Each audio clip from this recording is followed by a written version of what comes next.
Hello, homies, and a very special, warm welcome to Homeopathy Hangout. We have got such a treat for you today with the incredible Eileen Nauman back here. But not only that, for the first time ever, we have some listeners listening in as well. They're not really listeners, they're besties who have come in to have a listen to this to help us with picking Eileen's brain afterwards with her 77 years of experience. We want to make sure we get all the beautiful juices out of this. So I've got some people to help me ask questions. But Sarah Valentini and Danitza Appeline Matic and Amy Vickers, Rebecca Dove Thomas, and Janie Lavelle. So, Eileen, I'm going to say this and mean it this time. Go for it. And I'm going to be quiet. I think it's hard for either one of us to be quiet for too long. It just Shh, don't tell anyone. okay. All right. Well, the first thing I want to say to the ladies here, I'm really glad to see you. I'm a bra burning feminist from the 1960s. I cried when my mother put a bra on me at 12 years old. I didn't want it. I hated it. And take it off and throw it in the garbage every time I can. She'd go retrieve it and bring it back. She was a Scorpio with Sag rising and a Leo moon. So she was going to get her way. Anyway, I think it's very important because we live in a patriarchal male society worldwide that one of my most important focuses is on working with women as team members, understanding that each team member is to be fully respected, fully equal, and each one of you has skill sets that I don't have, and that since we are right brain dominant, which is where, by the way, all the psychic tools reside, which is really good. That we all contribute what we have, what we know, what our experiences are. And just like me, my information is like a tiny slice in a 360-degree pie. Mine's metaphysics.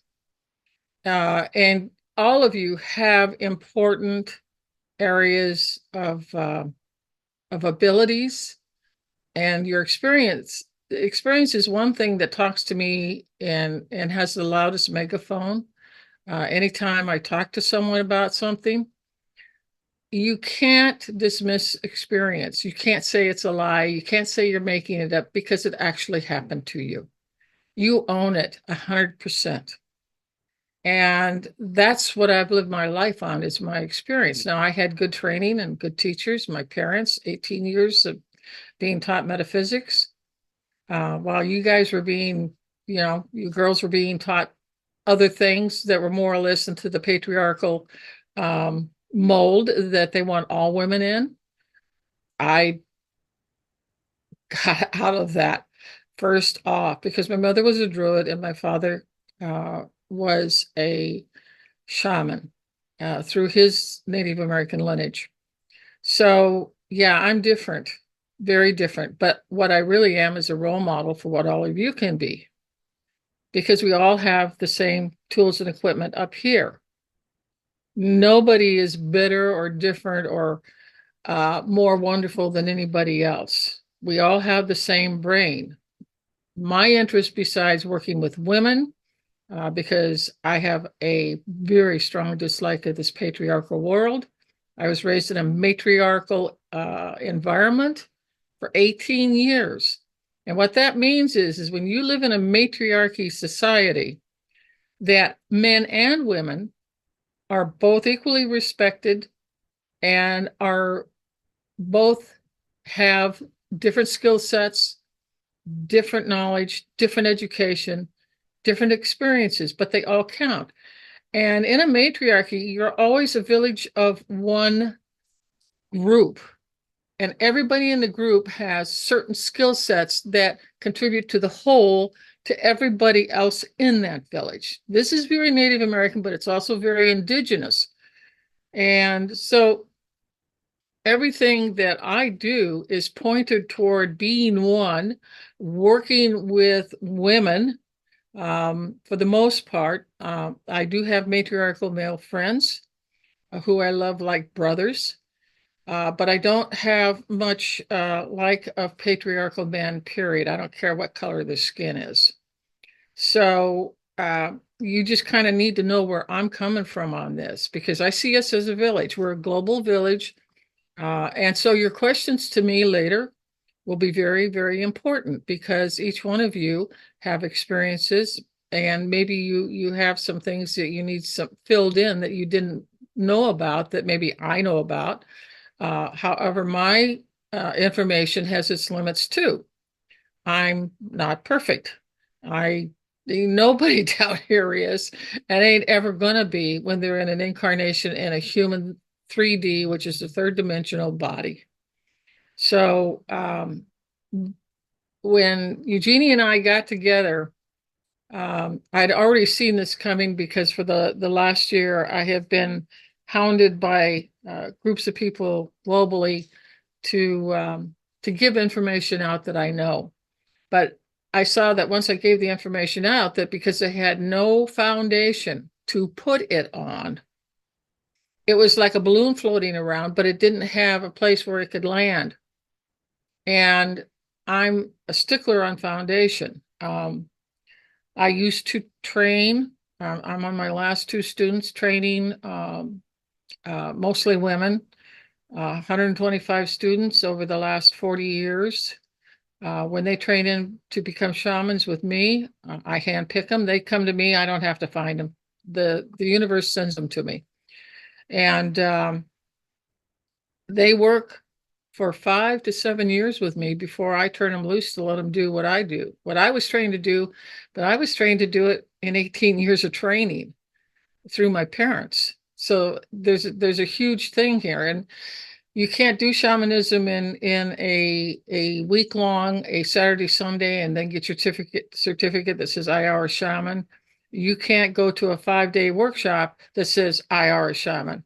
It don't work like that. I can tell you from 40 years of experience, we have handled more people who have had spiritual crisis and emergencies because they've gone to these types of things because they wanted to be a shaman to do the work. But whatever they were taught, it's like, you have, say, 7 to 8, maybe 10 years to become a medical doctor. Well, it's the same for a shaman. You're not going to do surgery on somebody until you have gone through all of that and learned all of the different applications and the responsibilities and the experiences that you need to do it and do it right.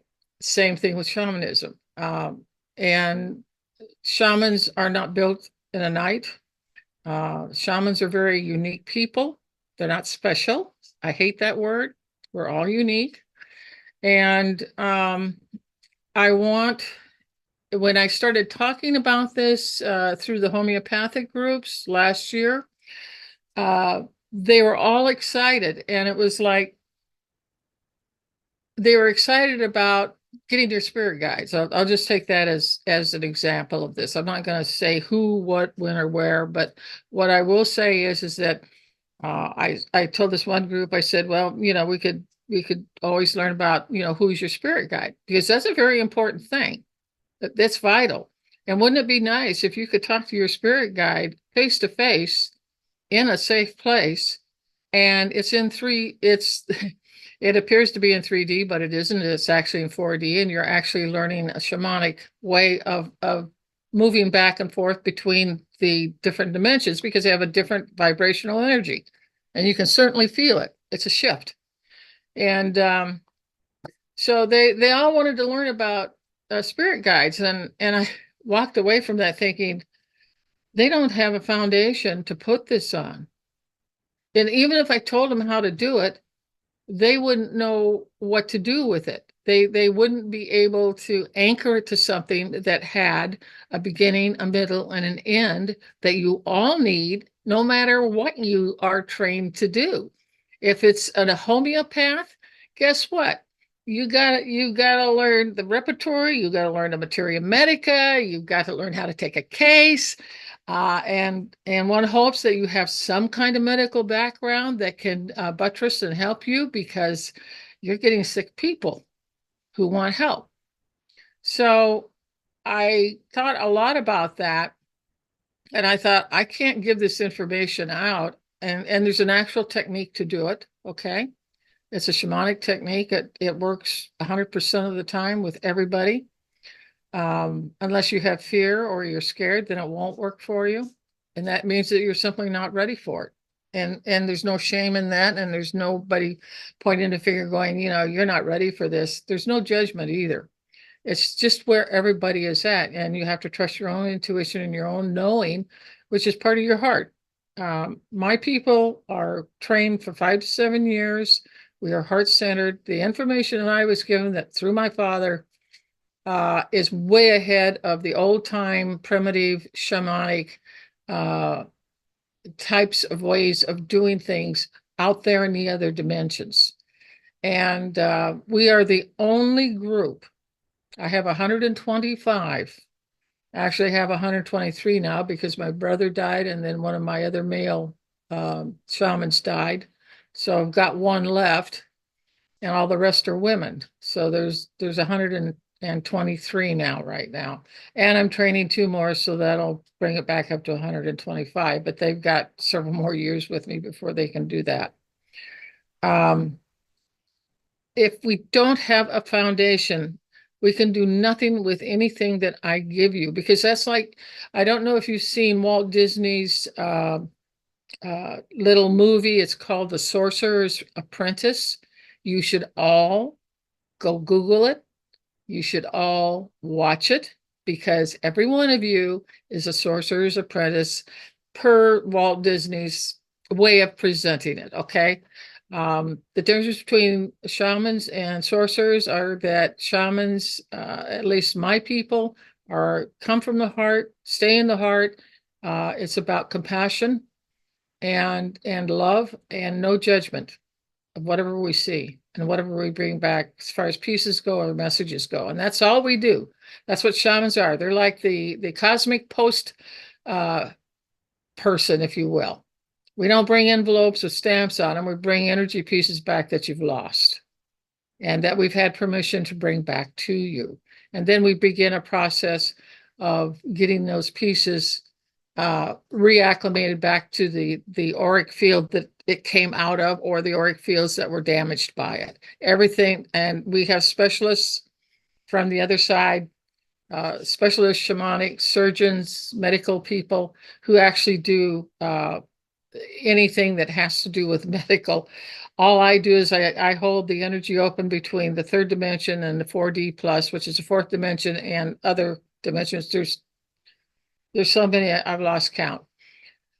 Yeah, I hold that open because I have to be in a 3D body to do that. And that's what shamans do. We hold the opening. And then I have about 20 different spirit guides who do different things. When we go out and we look for pieces, we don't decide anything. We are told where to go. We are told which piece to bring back.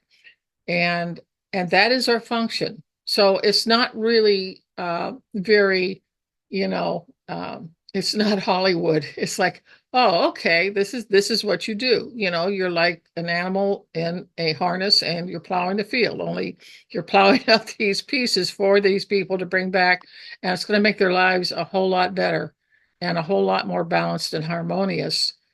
Even though we're all imperfect, it gives an incredible rebalancing to so that we can get back on our path that we chose this lifetime in this incarnation to do. And that's the whole reason why shamans do what they do. That's our job. It's not glamorous, let me tell you. It's one of the hardest jobs in the world, because anytime we're called in and are given permission to do this for somebody, we're never given a happy piece that's brought back. Happy pieces most likely aren't stuck someplace in some other incarnation. And if you know anything about the Akashic records, that is the Hall of Records that we all have, all of our incarnations. They're like in little boxes, and you can view them and you can see the whole life and everything you want about it. I don't waste much time on that because I don't have that kind of time in 3D. All I want to know is, okay, what do I got to go after? And then when I go there, I know that I am not going to see anything that is happy. I and any other shaman is going to see the worst possible things that can go on in humanity that they do to another person. It is just death-defying, unbelievable, and unreal. And it takes a person who is not fragile, who is not frail, who most of my shamans are either matured middle-aged souls or they are old souls. They're the only ones that have been able to accrue the kind of strength that it takes to do this work. I've had a few of my shamans over the years quit because of PTSD, because they've seen too much and they can't any longer handle it. And it's perfect to go ahead and step away from it. This is like watching train wrecks and mass murderers every day you go out. And I am not joking. It's not a glamorous job. It is a service path job as far as the spirit goes.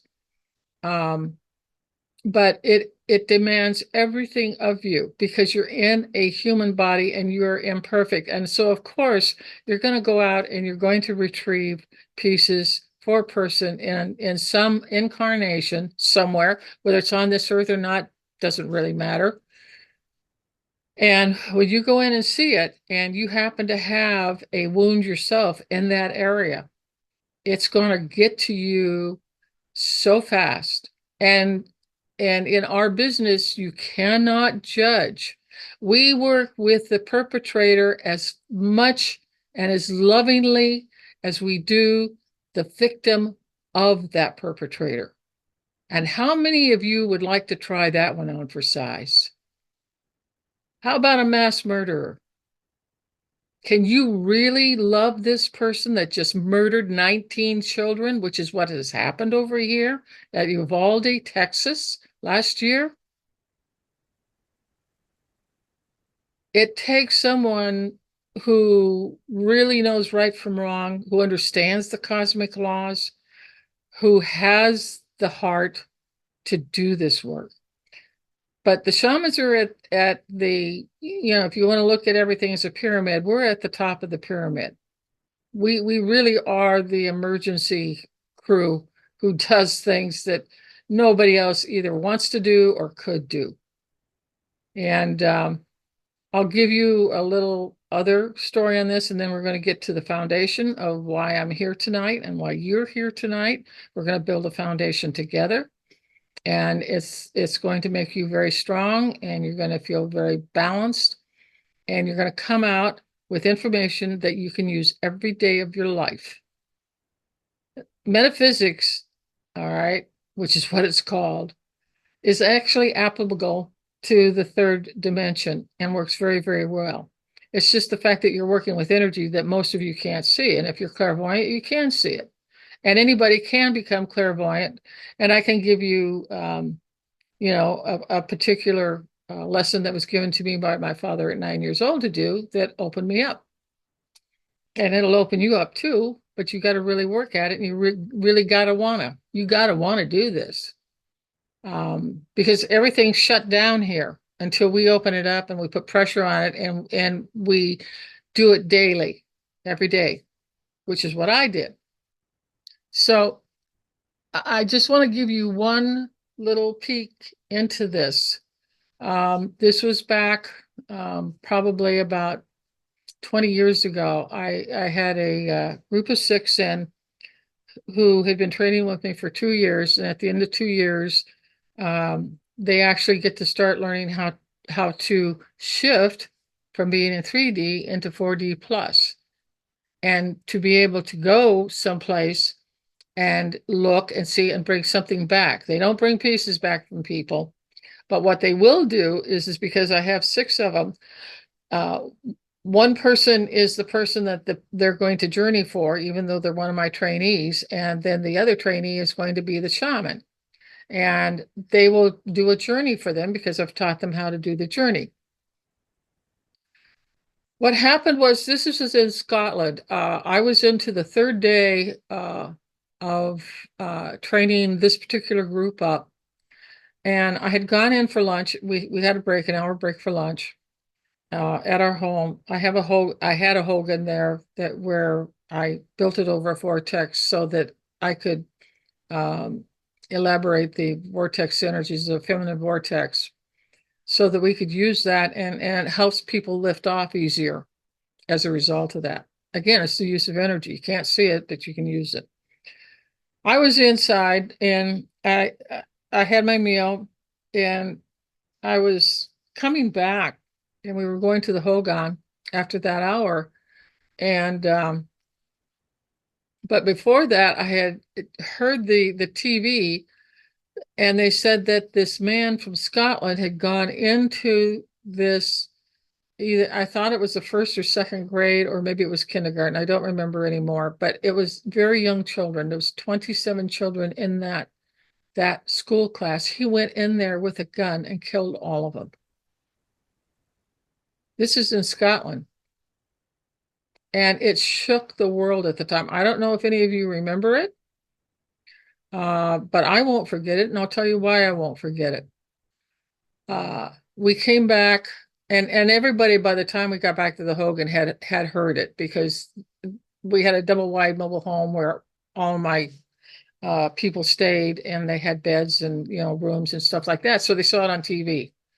So when we got back in, I said, we got to talk about this. And you could just tell, looking at every face, they were crying. Every one of them. I mean, when you have that many children slaughtered, it's, and I looked at them and I said, hey, welcome to my world. Welcome to the world of being a shaman. I said, we have to go over there. And I had already taught them how to go in on a mass casualty event, to go in, and we were talking about this. This is not something that they had done. Okay. This is strictly, book learning for them. But this thing turned from book learning into a horrible, horrible, time for them, because they were going to be getting hit with the worst kind of things that I see and that I have to work with, and working with the perpetrator who did it, and working with the same level of love and compassion. So I told him, I said, we're going to have to go there. And I said, our job is to find a child.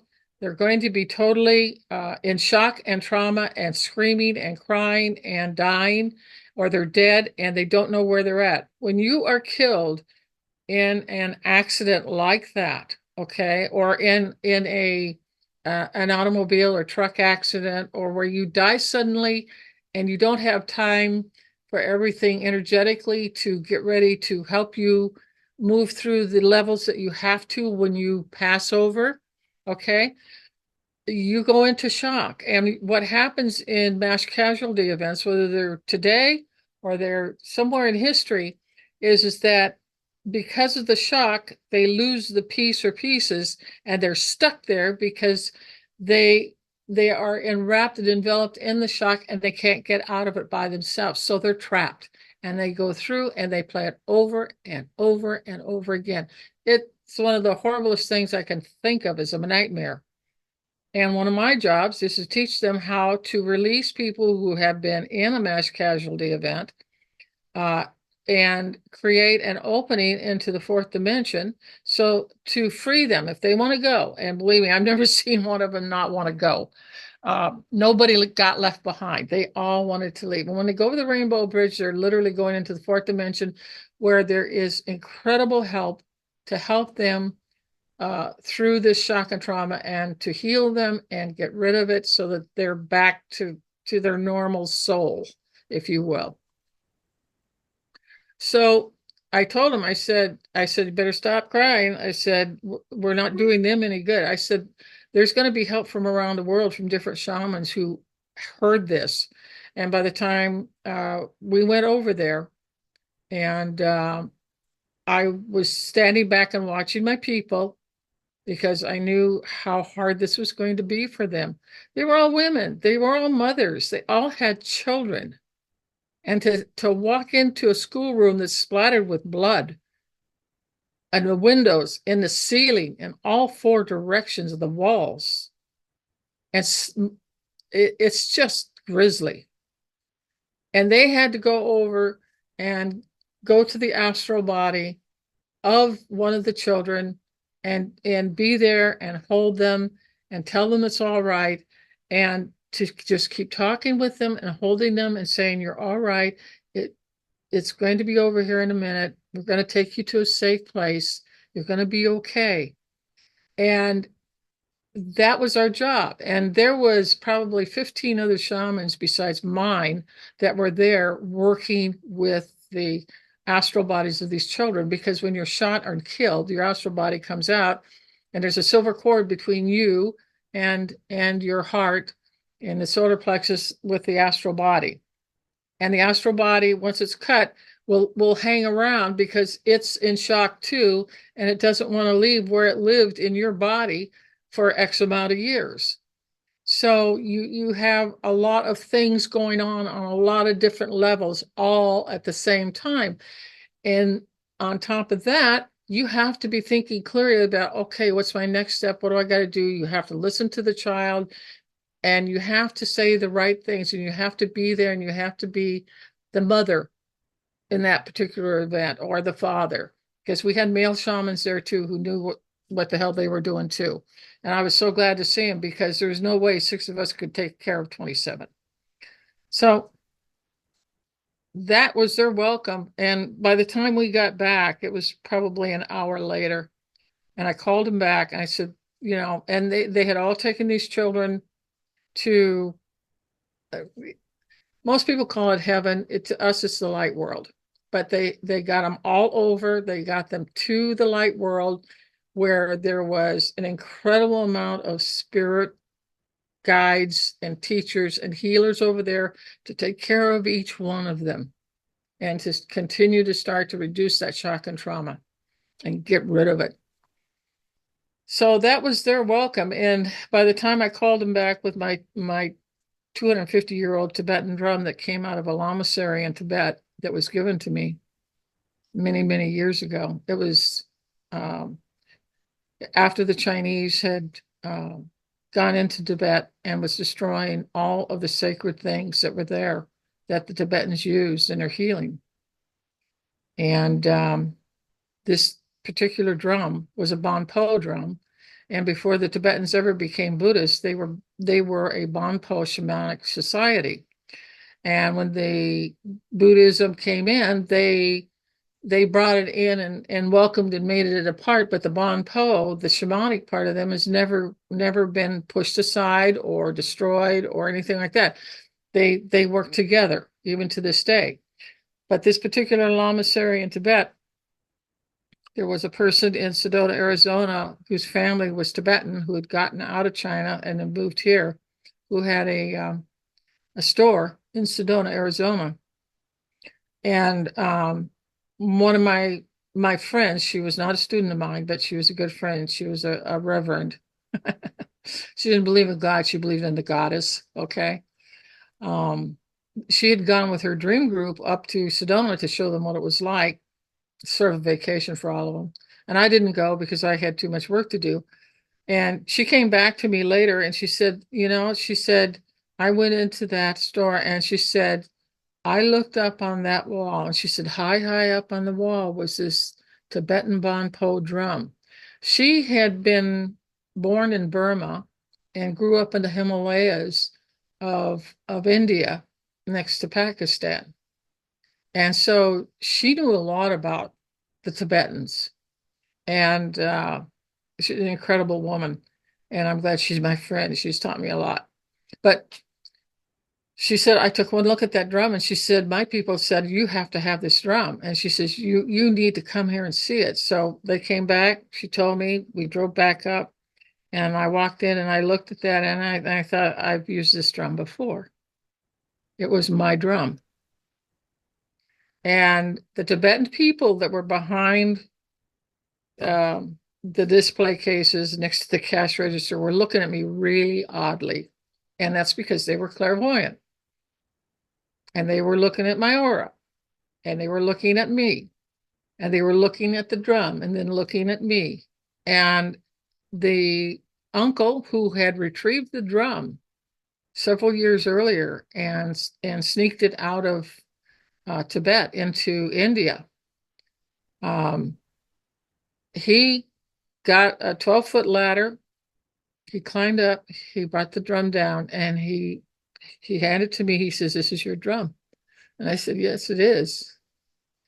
And so we paid him the money, and I left with the drum, which I have to this day. And this is the drum that is used to sending people out of their astral body out to the other dimensions to do the shamanic work. It knows what to do too. I just happen to have the Hogan over vortex, which helps also. So all of this, all of my students get what I call Energy Anatomy 101. And that is the basics. And we're now going to go back into the PowerPoint here.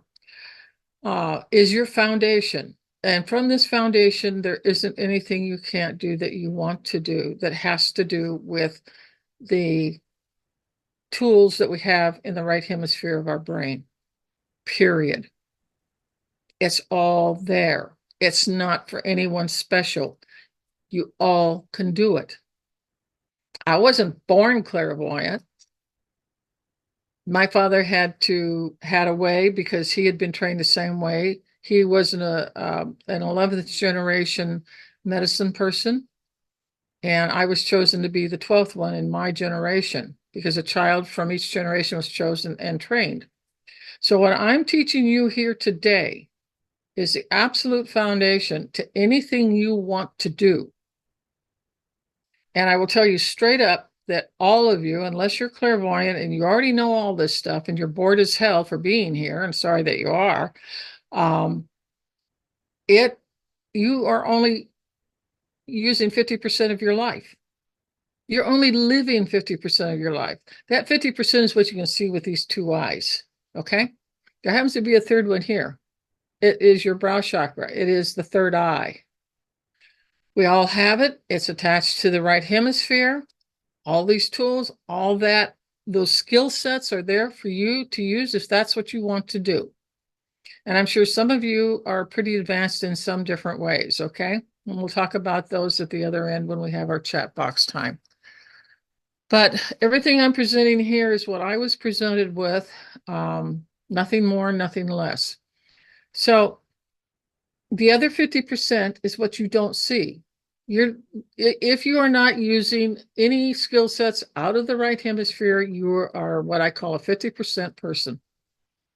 You're paying your bills, you're going to work, you're answering the phone, you're doing dinner, you're taking care of children, taking care of the dog. That's your 50% life. But you don't know what else is going on that you really need to know about that will not only help you, but it will help the situation or the person or the group, okay? And that's the other 50%. It's the unseen. Just because it's unseen doesn't mean it isn't there and it isn't real.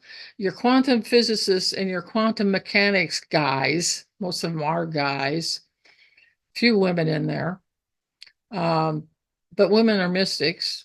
Males are left brain mental dominant. And did you know that your left brain does exactly that? It's your grocery store list part of your brain. That's what the left hemisphere is. It's for organization. It's for getting your ducks in a row.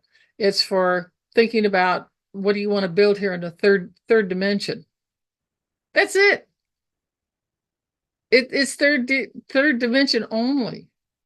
I can't think. I would be in prison if that was knowing what I know and knowing what I do. So this is your schematic. This is your blueprint for the rest of your life. You don't need to play with it. You don't need to change it. It works just fine the way it is. And it's not me saying that. It's what metaphysicians throughout our history here in 3D have said, as well as my teachers on the other side have also said. And let me say this, that as I present this to you, if you don't like it or it doesn't feel right to you, that's fine. That means that you've brought something else in that you've been working on in that 50% of the unseen. And you may be conscious about it and probably aren't, but you may be. You're subconscious. You may have dreams about it and things like that. Or you've brought in a system that you used to work with in another incarnation and you still know about it. Well, use that instead. I don't care. There's many roads to Rome. This is one of them. This is my road. This is what I was taught and trained to do. So with that said, this graphic is one from Deposit Photos that I paid for. And what it's showing is the auras. There are actually 9 layers to the aura. And I'm just going to breeze by them really quickly just to kind of get you pulled into understanding what you're looking at. Our aura is egg-shaped. It is over our heads and it is beneath the soles of our feet. And auras have 9 fields in them. And it's constantly moving because it's energy, but each layer, and this is something that we'll get into in the next session that Eugenie and I are going to talk about. But each layer has its own vibration, its own color, and its own ability to deal with a chakra. The chakras look like funnels, but they look like funnels front and back. They're hooked up to each other. You have your crown chakra with your root chakra. You have your brow chakra front and back. You have your throat chakra front and back. Heart, same. The sacral or the navel, the same. And each one of these fields feeds a particular chakra to make sure everything's going okay. All right. This is why it's called anatomy. It's energy movement. And if you didn't have an aura and if you didn't have chakras, you would not be here. You would be dead. Period. You cannot live down here without the energetics of what I'm showing you. And it's not me saying that, it's every metaphysician that has ever lived that said this. I'm merely, saying the same thing over and over again. So this is the 50% you don't see. But I mean, haven't all of you had the experience of being, let's say, in a subway or on a train or maybe a line of people that's in a grocery store, and sometimes you get near somebody, your aura is interacting with their aura, okay? And it's like, man, you want to get as far away from that person as you can. There's something about them that just sets off the fire alarms in you, or it's very destabilizing to you, or there's a threat to it, or there's a darkness to it, or there's a heaviness to it that you are picking up on because your auras are mixing and matching. I mean, can you imagine? I've been in the New York subways, and those people are crowded in there like sardines in a can, and all those auras are mixing. Oh my God. It's so anyway, this is what you're looking at. Okay, this is going to be your schematic for the rest of whatever I'm going to share with you, and just see how it calls you, or if it does or doesn't. And if it doesn't, that's fine. You don't have to believe it. You don't have to do it or anything else. Okay, so let's learn about our subtle bodies. I said just because you can't see your aura or your chakras doesn't mean they aren't there and they aren't working full time to keep you healthy. It's really important to understand this. They are electromagnetic, and this is where I'm going to fall off this wordage here, and I'm going to say something about electromagnetism, because the quantum scientists, quantum physicists especially, have found that everything is made out of electromagnetism, and it is the magnetism that creates our physical bodies and the organs in it and everything that you see in this world is because of the magnetism and the electric part of it. And we're talking molecules, we're talking atoms. You can't see them, and I know that they're trying, they do have some very highly created microscopes, if you will, that can see these things. But unfortunately, they don't have the kinds of instruments or machines that they need to simply hold it out and start with your ninth layer out and hold it out there and see what the reading is as far as the vibrational frequency is, and then come into the eighth layer and the seventh and the sixth and so on. They can do the same thing one of these days with all of our chakras, front and back. Okay. And just a little hint here, your chakras in the front are about your desire. The ones that are in your back, that's your will. And that is the plan that you came in to do. So just remember that will and desire. And which one wins out? It better be the will, because the desire can lead you off into some, woods and stuff that aren't going to be, they'll probably be pretty painful, and you'll learn things from them. But that's part of why we're down here. We learn by making mistakes. So electromagnetic, just as our red blood cells or every other part of our body and its parts, the physical body is all electromagnetic. The other half, the 50%, which is fourth dimension plus, you cannot see with your two eyes. And I said these two are intertwined pieces of anatomy in our invisible energy body with our visible one. That keeps us healthy and alive. And I said the invisible parts are also called subtle bodies. They're so subtle you can't see them. But I don't know a woman alive who doesn't have a really good heart intuition feeling sensing, because they're always using the right hemisphere of their brain anyway, whether they know it or not. The intuition keeps us alive, literally and figuratively. So we have a step up on men that way. That's just one of many ways. And most people cannot see these subtle bodies, although later on I'm going to teach people how to see the etheric body, which is the first layer off your body here. It's the glove that fits around us that keeps us healthy so that the bacteria and the viruses can't get us, can't hit us. So, and I said, just because they're subtle bodies doesn't mean they aren't important. I said, you owe your existence to them. And I said, without them being in place, we would die. And I said, in fact, if you didn't have the egg-shaped aura that is composed of 9 fields of different vibrational energy around you, you will not exist.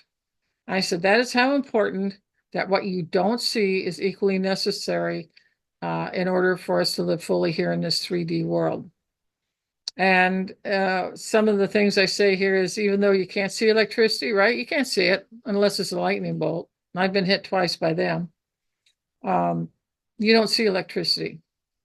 I said it lights up your home at night and powers so many other household and business things that we use every day. A stove, a cell phone, an internet, a washer, a dryer, charging an electric car. So just because you can't see it doesn't mean it's there. Also, you can't see gravity, but you sure as hell have 2 feet on the ground, don't you? So this is, you need to take your mind and the mindset of what you were taught. Okay. And you need to begin to expand and maybe look at it a little differently at another angle than what you thought you know about who you are. So this is why we're doing this. Now, I'm showing you a female and a male here with their auras, and this is pretty much what they look like. They're constant, the different energies and everything are constantly swirling around us, not fast, but it's moving, and the different colors and things, because each layer has its own color. The prettiest one, the rainbow colored one, is our astral body, which I'll get into next time. But it's constantly moving around us. If you saw it, some auras are very beautiful. Some auras are very small and tight, and that's not a good thing, and I'll get into that later. Some are large. I would say on average, for the person who is asleep, and in 50% of this world, their auras are usually about 6 to 7 feet away from their bodies, and this includes all 9 fields. Somebody who is working, let's say you do meditation. Okay, meditation is a really good thing to do. Number one, I highly recommend it. I don't do meditation, but I do something else that's similar to it. And the meditation actually connects directly into your right hemisphere where all your skill set and tools are at. And as you meditate, you're strengthening that connection with this toolbox, this treasure chest that's in there, just waiting to be used. So meditation is a good thing. And that's something everybody pretty much knows what that means. Okay, the aura. I said everyone has an aura. Every living thing has one, including the rocks, including the caterpillars, including the trees, including the water. Everything has an aura, and nothing can survive in our 3D world without it. I said you were born with it around you like a protective eggshell that holds the energy that keeps you alive. And I said today we have a few instruments that can note the electromagnetic charge that the body gives off, but there is none that can truly map out yet our auric fields and to know the vibrational energy of each layer or the chakras themselves. Altogether, there is one final frequency that it will vibrate at. And for example, Mother Earth's auric vibration is 8 hertz. And by the way, our heart vibrates at 8 hertz. What a phenomena to know. Isn't that wonderful? We're one. We beat at the same rate.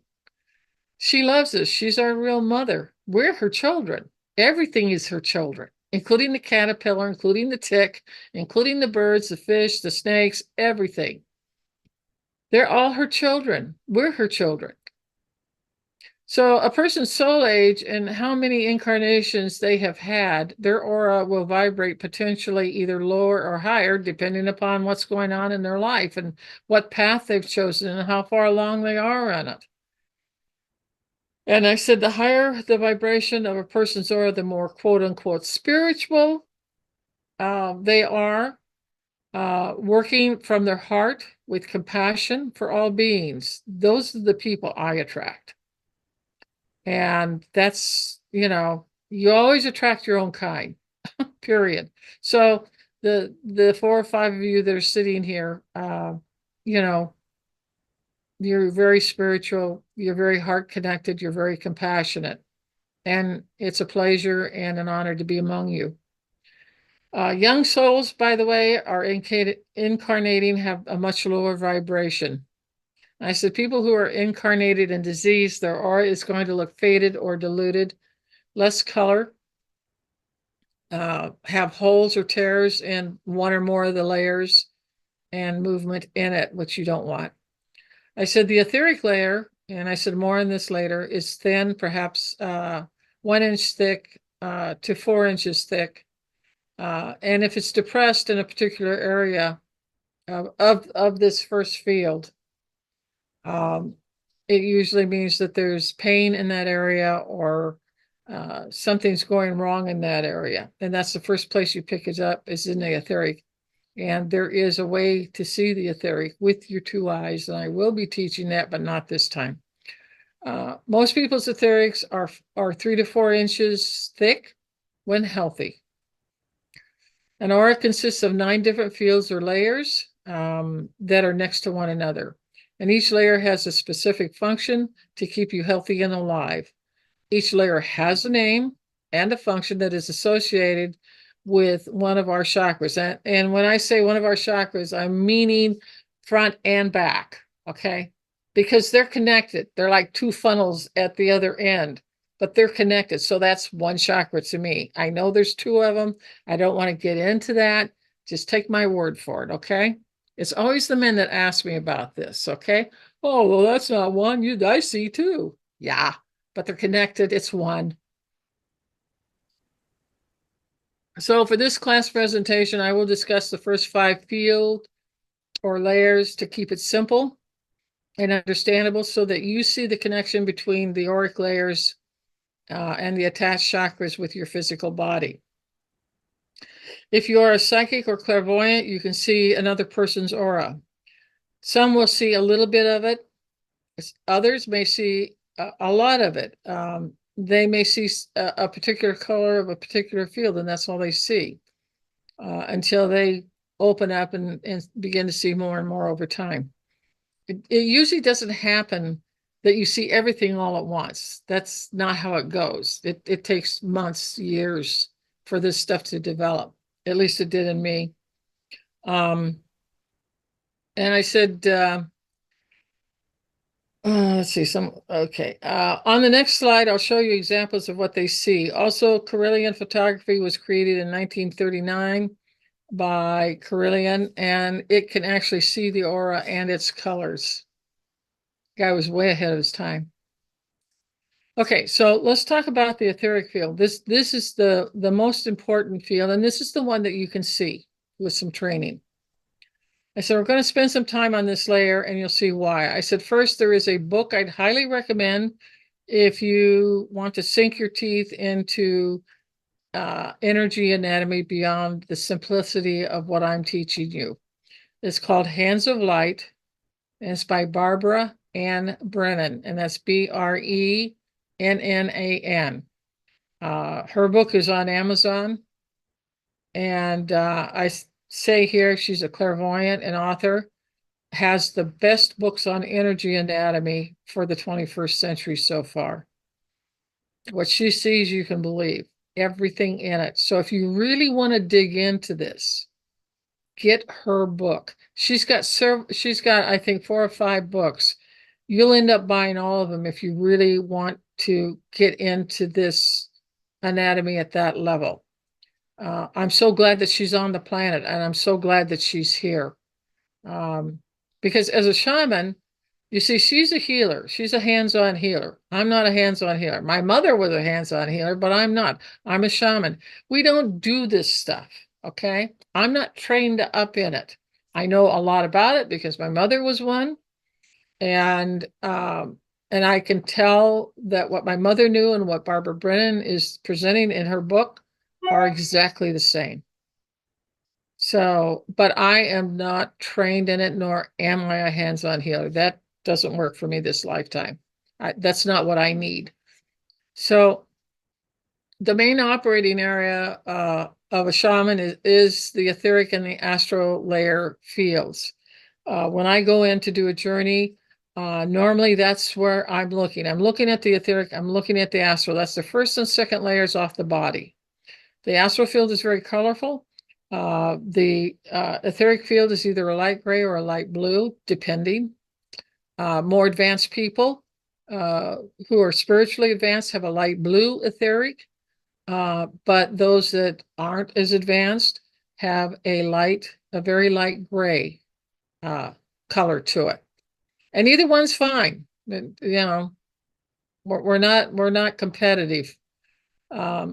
And I said that during the extraction phase, if needed, I or my chief shamanic guide would sometimes perform surgery to remove an ancient weapon from one or more of the fields. I said I would use a feather and cut surgically and use a quartz crystal for more delicate work to clean up the positive ions, the dross, the etheric dross, or the trauma that looks like a little gray, fuzzy, cottony cloud hanging around it. And I said from that area of the wound where the weapon had been located at, but that we took it out.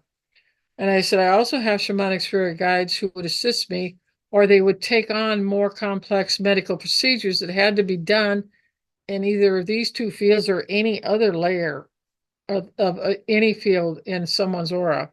And many times a surgical team of shaman guides who are very skilled would come in and perform the necessary delicate extraction of a weapon, especially after removal, and there was a tear or a hole in the etheric field or the other fields where it's leaking energy out that had to be sealed and closed. And I said, below is what the etheric looks like. The color is usually light gray or a pale bluish looking.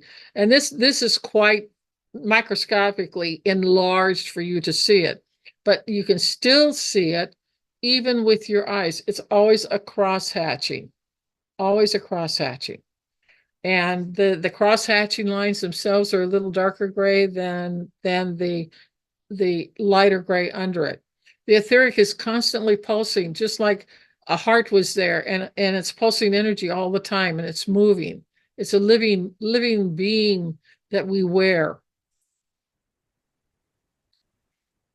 And I said, I would watch these surgeries with great awe and interest. I said, the most important work was is that the organs always required a surgical specialty shaman team to do it. I said, for instance, heart surgery or replacement of your kidney for the dying of the physical kidney and replaced with an astral kidney instead. I would never take on something like this, but these surgical teams are the best. And their surgery would take a minute or two at the most, even in advanced cases. And wouldn't our 3D surgeons just love that instead of being in the surgery op for 5 or 10 hours doing it? And I said the person always survived and thrived afterwards. And I said instead of scalpels, they use frequency of light, almost like a laser. They use sound, they use colors, and whatever they needed would be selected at that time. But I would watch this because it was like watching a miracle happen in front of my eyes. I was always amazed by it, and I was humbled by it to understand that, you know, our medicine here in this 3D is so prehistoric, it's not even funny. Be that as it may.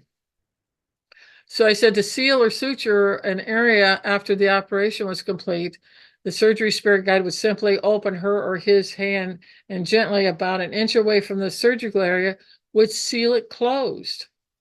And because they were sending energy from their hand into that aura, into that layer, and they knew exactly what they needed to do in that layer to get it done and to seal it up. And I said one thing really stood out to me is that the web-like, or what I call a fishnet, that surrounds our human body is its diamond-shaped webbing, reminding me of two triangles butting up against one another. And it stretched, moved as light continually pulsed throughout the field with great regularity. And as we moved, stretched, squatted, ran, or twisted, the elastic band etheric webbing was very flexible to whatever we did, whatever we were doing. And that's how it works. And when you get good enough and you can start seeing the etheric field, then you can later on, you'll be able to see it in motion or around a person. And we'll get into that at another time. I said, and I put this graphic down here. This is a leg in a cast. I know it's a broken bone. Okay. It's the best I could do. But I said, this leg is in a cast, but I thought I would give you an idea of what the etheric webbing looked like, sort of. You have to use your imagination. And I said, this is a body energy garment. That is what the etheric is. It is a glove, a seamless glove that has no opening, no end or beginning, that is around our physical body in every possible way. And I said it is around each toe, finger, ear, around our heads, beneath the soles of our feet, everywhere. I said there are no breaks in this layer. If it is, or you see a break, then it can cause physical, mental, or emotional issues. Now, I said we can rip, tear, or puncture our etheric glove. I always call the etheric a glove around our physical body. If we are in an accident, we fall, we trip, or someone cuts us with a knife, we're shot with a bullet or clubbed. I said usually if it's not too damaged, the etheric will heal itself and close up the hole, the slice, or the puncture into it. It has an amazing resilience and can self-heal with the help of our chief guide. More on that later. We call it chief guide the CG. If the injury to the etheric is bad enough and it can't self-heal, then energy starts leaking out in that area. Sometimes it's a slow leak, much like a balloon slowly deflating. Other times it's like a full-blown hemorrhage. But what it is losing is the prana, and some call this manna from heaven, and it's also known by many other names. Energy which is drawn in by our chakras, and I said more on this later, to feed the food of the prana into the etheric so I can move it around as it pleases to the other areas where it's needed, and that's the chakras. Without prana, which is energy food for the energy anatomy, we would die. When we are sick, our etheric body in certain areas will thin out, or it will swell and bulge. There's a change in color to the etheric, and it does not look normal once you have seen a healthy, normal etheric on several people. You also see them on animals, okay, trees. Everybody has one. And I said, instead of being 2 to 4 inches thick, the average is 3 inches, for a normal, healthy etheric. And I said, if something's going on, the etheric will dip down in the area that is affected. If it's the flu, for example, around your chest, if it's respiratory kind of flu, that area is depressed to 1 to 1.5 inches, showing that it is where the physical issue is located. If it is digestive flu with vomiting, loss of fluids, then around your solar plexus chakra, where your physical stomach is located, will become depressed. Or a flu that involves your sinuses and you have a splitting headache, that area of the etheric will be depressed. Now, here's some graphics made by my niece, Sherry, to illustrate. She is a graphic artist, and I asked her to do these, bless her heart. So I want to thank her for it. To illustrate what I'm talking about, I said, later I'll discuss and teach you how to see the etheric field of another person, plant, animal, tree, or rock. I said, more on this after you grasp and understand how important the etheric field is to our life. Okay, so these illustrations are simple, but they will show you what to look for. The etheric, when healthy, is usually 2 inches or even 4 inches thick. When there is pain or an ache, or you're not feeling good, you can see where it's at. It's showing up in your etheric field. They don't even have to tell you they got a headache. You can look at it and see that there's a depression there, and then you can say, do you have a headache? And you're like, well, how do you know? Well, because you can see it. So anyway, if you do a shamanic work, you need to see this, or if you're doing hands-on healing or crystal healing, you can either see it clairvoyantly or you can feel it. You can actually feel the etheric. It has a different temperature than your physical body. And it will cool down as you run this is one of the things that Oceana Festival taught me, because I took 3 years of training with her in gym and crystal healing. She was an Apache Mohican medicine woman, and she was known on Turtle Island, which Native Americans called Canada and the United States Turtle Island. That was their name for it. It still is to this day. That if you run your hand about 2 inches above the physical, and you have a small substation, electrical substation chakra right here in the center of each of your palms. Okay, you also have 2 in the bottom of your soles of your feet too.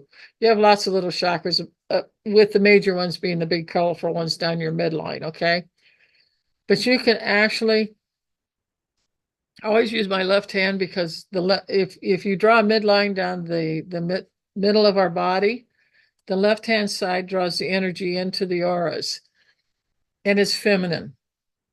The right hand side, from the midline to the right, sends energy out to somebody else. So when I am doing crystal healing, I'm using my left hand and I'm running it about 2 inches above a person's etheric layer, and I'm feeling the energy of it. And if there's a dip, I can feel it. If there's a coolness or a coldness to it, I can feel it. Or if it's really hot and it's ballooned out and it's like a big inflammation, you can feel that heat, and you can feel how high it goes and everything else, so that you can get your crystal in there and you can take out what's going on. And you can also use a feather to smooth out if there's other issues. You can either smooth out, if it isn't too big of a surgery to do, with a feather, and get the etheric to bind back together again like it should.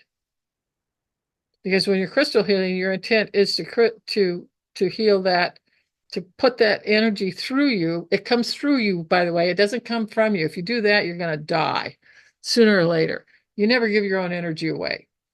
But as it comes through you, then that energy, you can use a feather just to seamlessly bring that etheric that was opened up, or it has a puncture, or it has a blowout somewhere, and smooth it over, bring it together, seal it, and they're fine.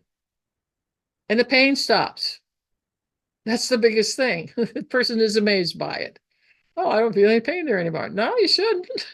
Glad to hear that. This is all energy work.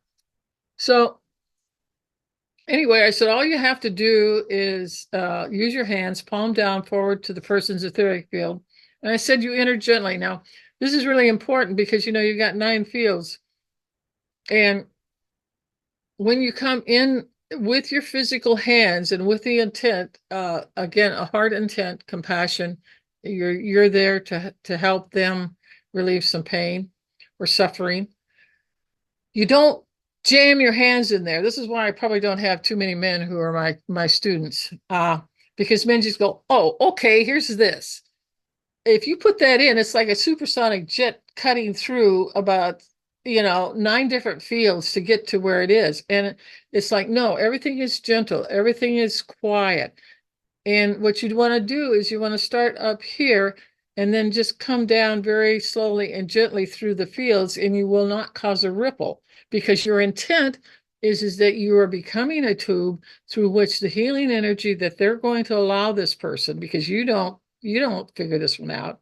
You're just there as a tube to do it, to send that energy from them down through you to this person.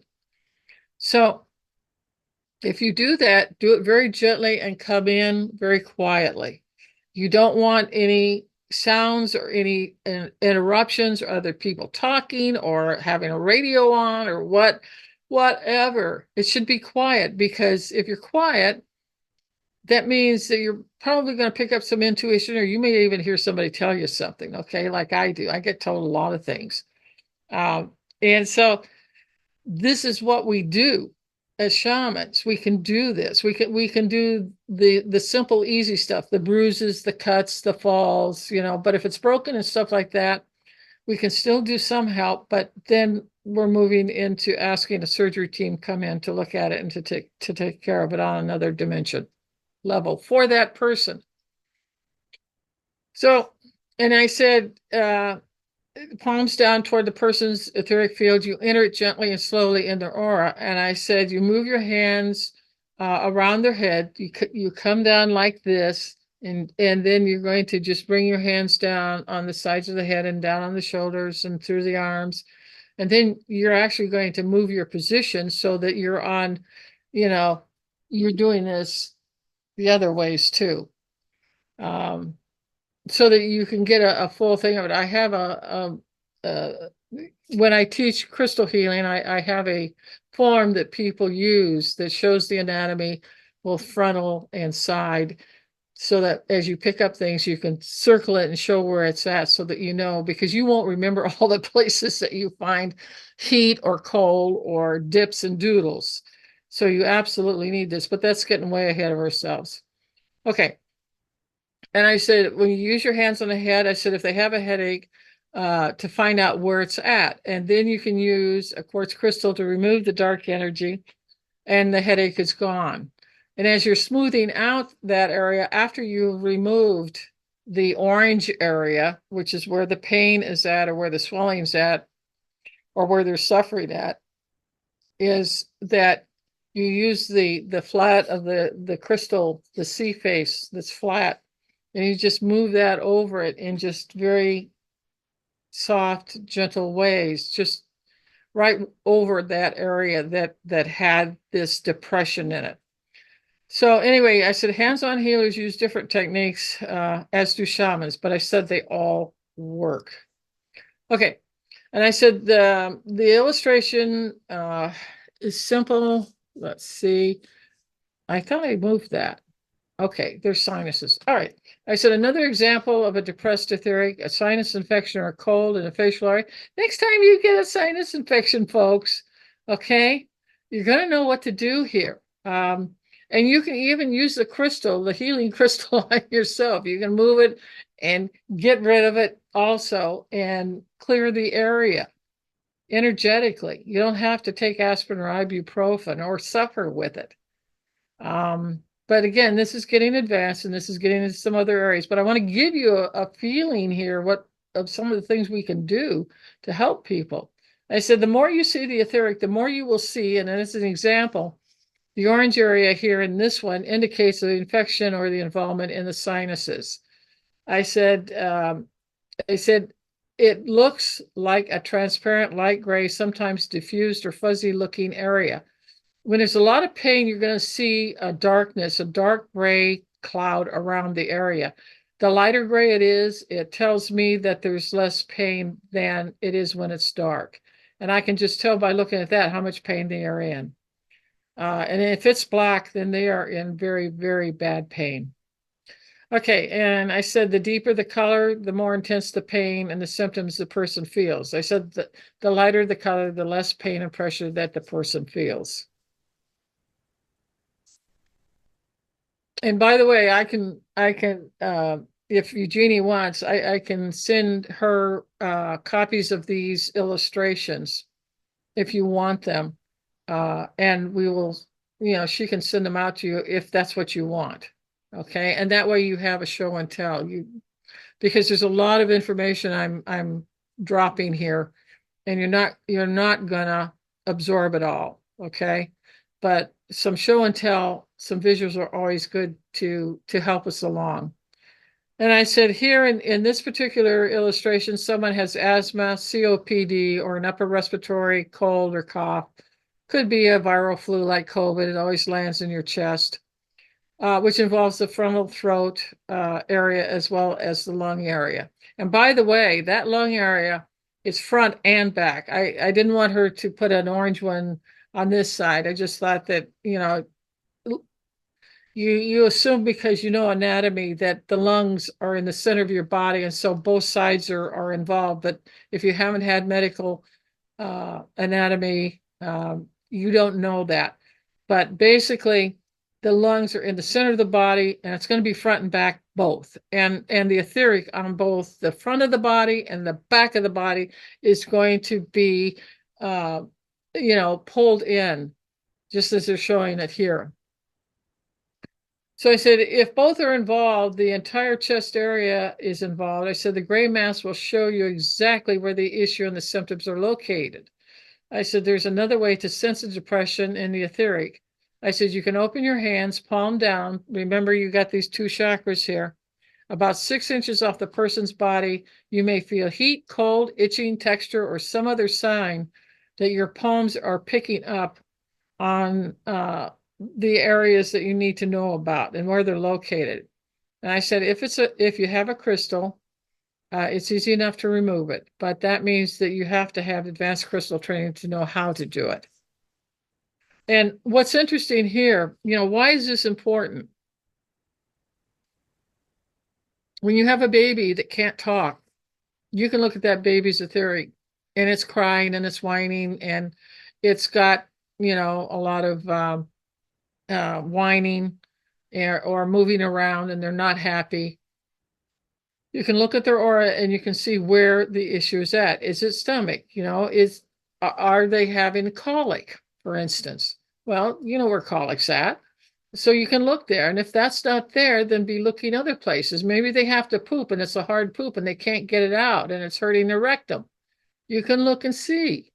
So at least you can know where your baby or your child who may not be talking yet or being able to talk at that level with you, you can see it. This is the easiest layer of all to see. And there is no reason why anyone can't do it because they can.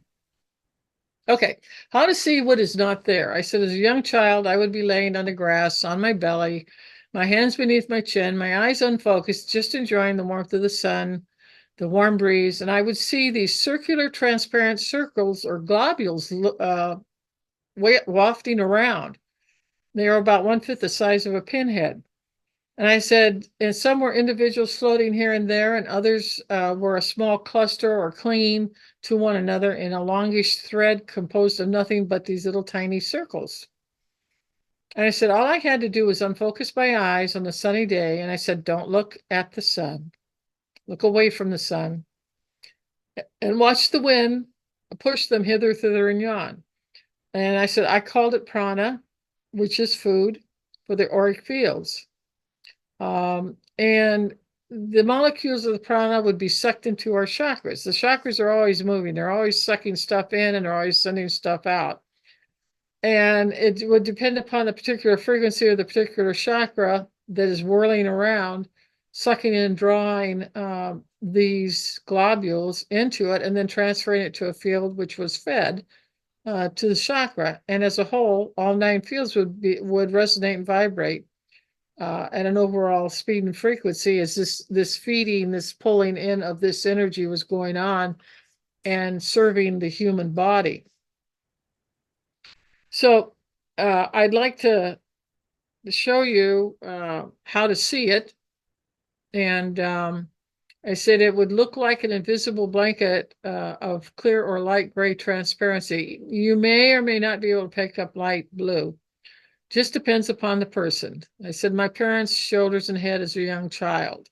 And I said, what I was seeing was the etheric field. I said, the more I unfocused my eyes and would look off the person's right or left shoulder or at the top of their head, all right, I would see that layer. And I said, later, I could see the fishnet around any part of the person's body. Then I began to see spots of darkness or grayness or sometimes larger areas on people's bodies. And I said, I learned over time that these were health issues, either acute or chronic. And I said, much later in life, I trained with Oceana Fastwolf.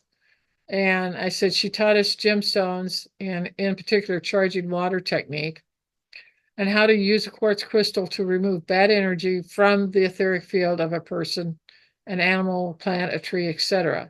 And I said, every living thing on this earth has an aura, therefore an etheric field.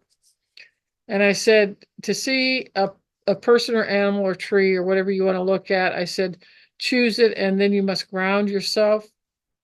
The first thing you do before you ever do any of this stuff is ground yourself. And I said, I have a free Google Doc and it's here.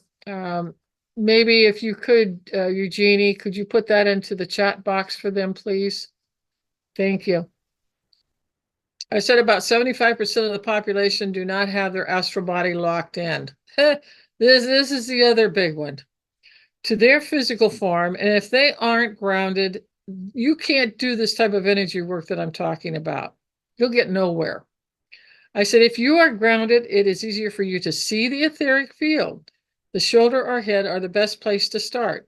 And once you can see it clearly by unfocusing your eyes, and don't look at the shoulder, look, and the background should be a neutral background, not a bright color, maybe white, maybe light gray, something like that.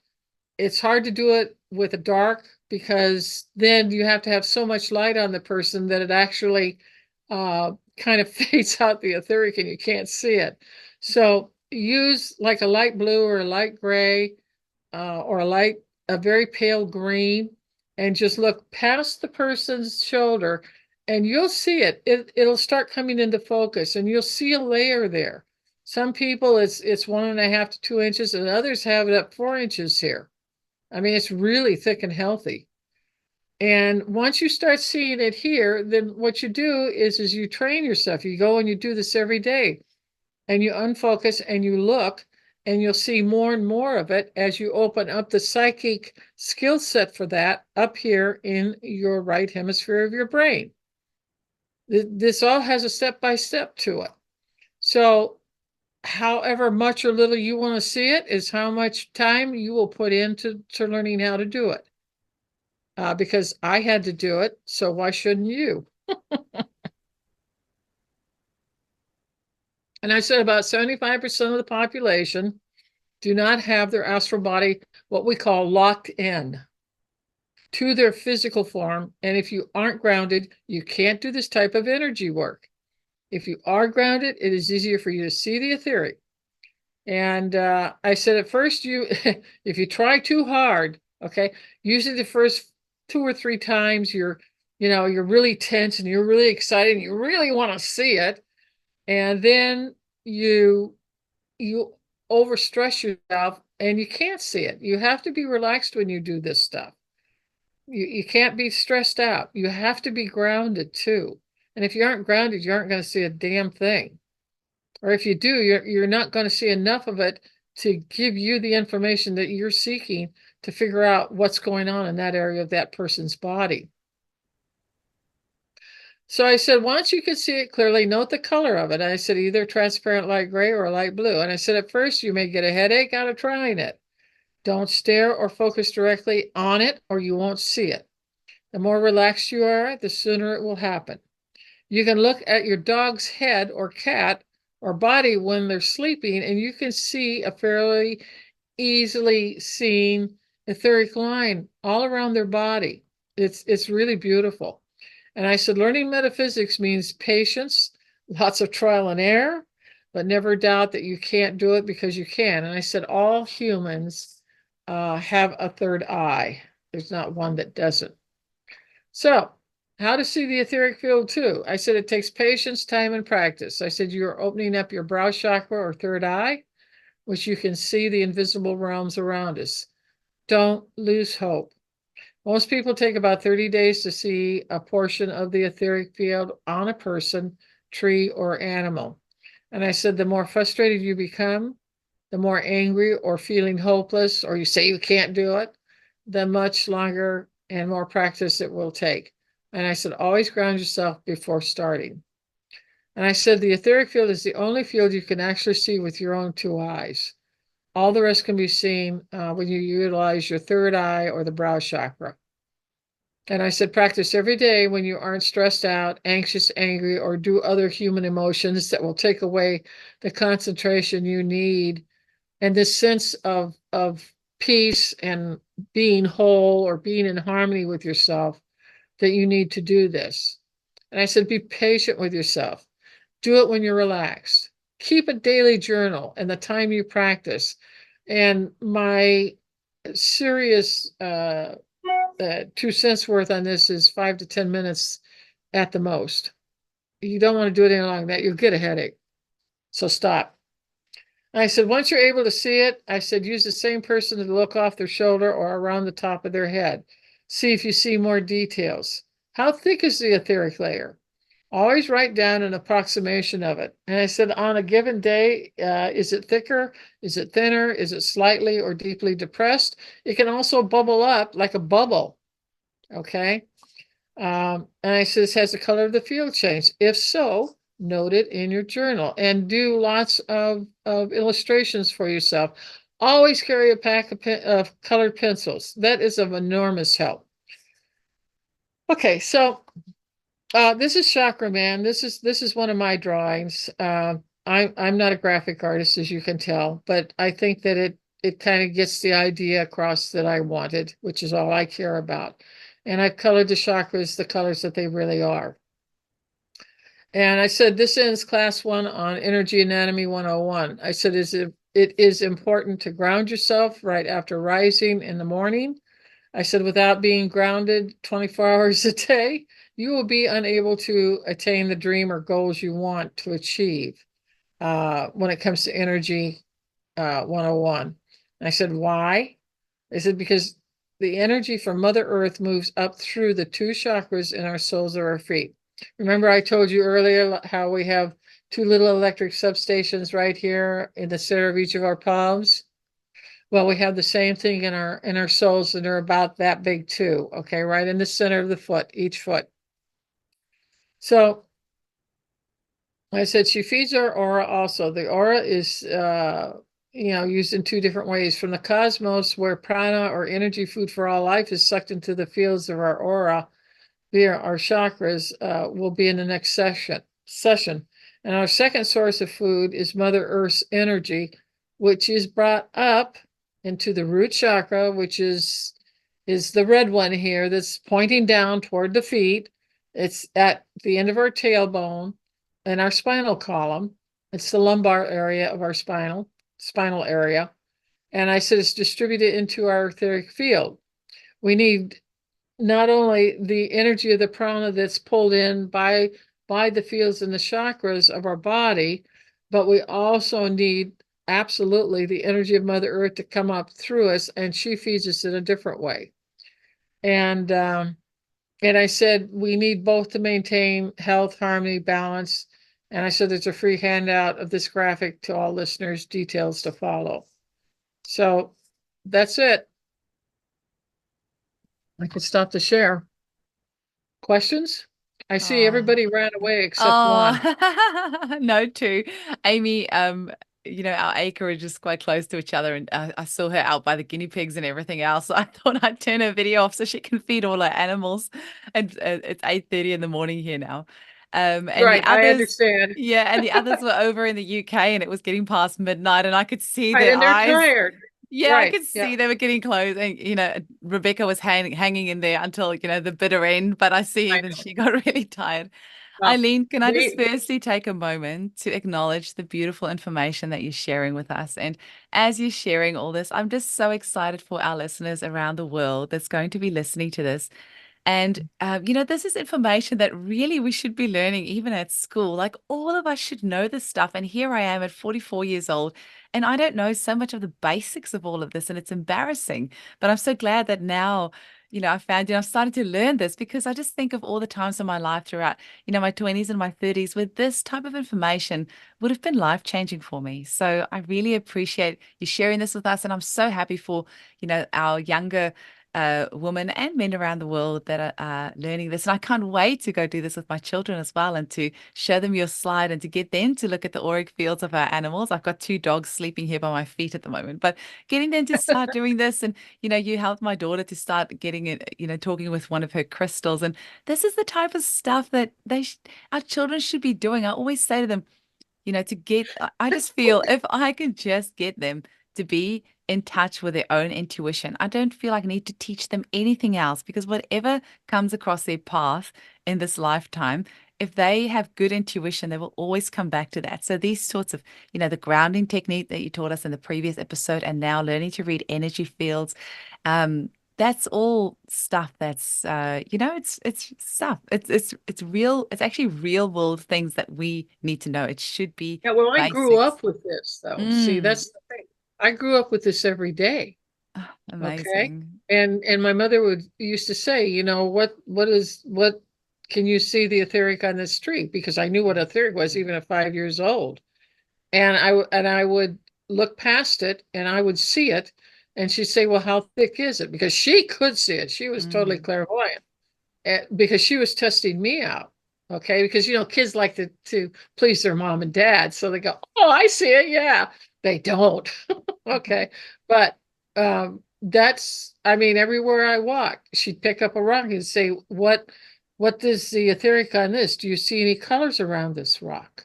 Mm. Okay, or a blade of grass or a flower.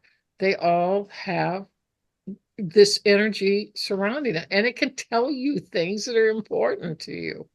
So yeah, and it's a lifelong type of thing. I mean, I didn't get to where I was at 77. I wasn't anything like that at age 5 or even age 30. So, but it's a slow progression of things. But when you've got the training behind you to begin with for the first 18 years of your life, um, you're well on your way. But the techniques that I'm going to share with you from now on are things that you can take home and you can do at the pace of how important or not important it is to you. Mm. Yeah.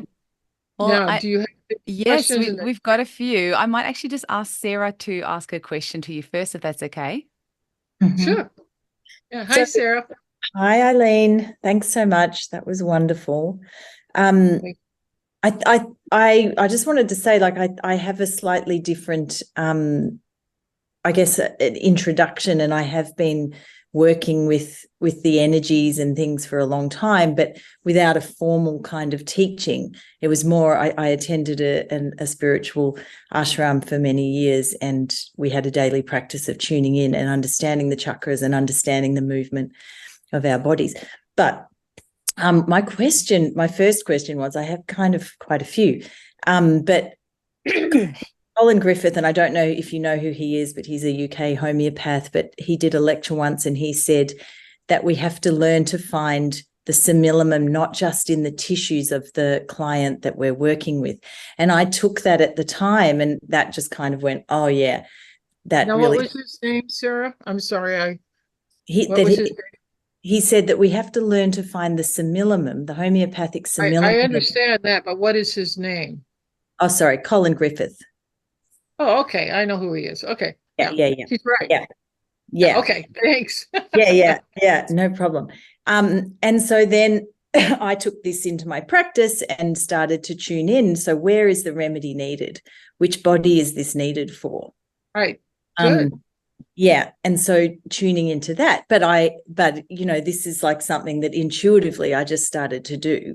And Colin talks about the ancestors and going into the ancestor, like almost prescribing for the ancestors. And I took this to prescribing for the different layers of the aura. But this is like I don't know if you have anything to say about that or any comments, because I just intuitively did this. I don't have a teacher. I don't have a foundation. It's just purely going there. Right.